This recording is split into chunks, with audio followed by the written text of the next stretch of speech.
Nous, on travaille sur le cas de l'amputation haute. C'est l'amputation de membre supérieur au-dessus du coude. Oui. Plus vous êtes amputé haut, plus vous allez avoir d'articulations prothétiques à piloter. Et vous voyez, en 2018, ça c'est une prothèse qui est disponible dans le commerce. On a un peu modifié pour nos besoins, mais vous avez un coude motorisé, vous avez un rotateur. Alors le coude, je peux vous le faire bouger un peu en même temps.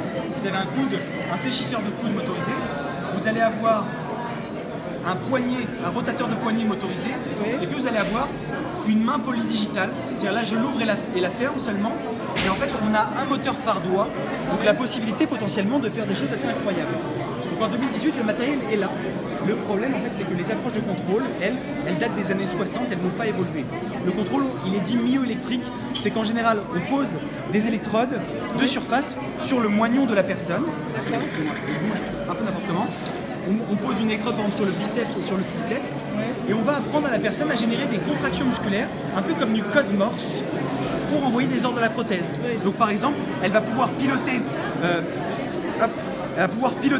le poignet, puis envoyer un signal pour dire je veux piloter la main, ça va changer de mode, elle va piloter la main avec ces mêmes signaux, puis elle va envoyer un signal pour piloter le coude.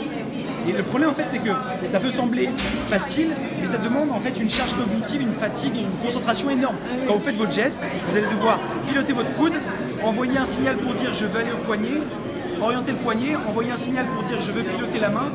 Et donc le résultat c'est que c'est inutilisable dans des activités de la vie quotidienne. Le résultat c'est que le matériel est là, mais les patients ne peuvent pas en jouir réellement. Et ils abandonnent ça. Et donc nous, notre projet se pose là-dessus. L'idée, c'est qu'on part d'un phénomène très particulier qui est le phénomène de membre fantôme mobile. Le membre fantôme, il est connu, encore un peu tabou, mais il est connu surtout pour la douleur. On sait que des gens, après une amputation, ils ont la sensation du membre perdu et ils ont des douleurs des fois à cet membre perdu qui sont très problématiques à traiter.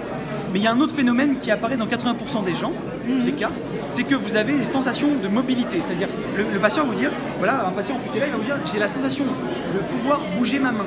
Je peux bouger mes doigts, je peux bouger mon coude fantôme, mon poignet fantôme. Et ce qui est fascinant, et ce qu'on étudie scientifiquement, c'est qu'il y a des manifestations physiologiques au niveau du moignon qui sont liées à ce qu'il fait avec son fantôme. Cette personne, quand on a collé des petites électrodes là-dessus, quand elle bouge sa main fantôme, ou son poignet fantôme, ou son coude fantôme, il y a des contractions qui sont caractéristiques et qui sont très différentes. Et nous, on a entraîné des intelligences artificielles qui sont embarquées dans la prothèse, qui sont capables de décoder ça. Ce qui fait qu'au lieu de dialoguer avec la prothèse par du code Morse, des bip bip, la personne a juste à mobiliser son fantôme. Là, la personne, elle bouge son fantôme, elle bouge son coude fantôme, elle tourne sur un fantôme, et la prothèse mime. Donc c'est une approche complètement différente de contrôle de la prothèse. Là, ces deux patients, en fait, ils bougent leur fantôme, que eux seuls voient, et la prothèse décode les contractions qui sont associées à leur fantôme et essaie de mimer ce qu'ils font.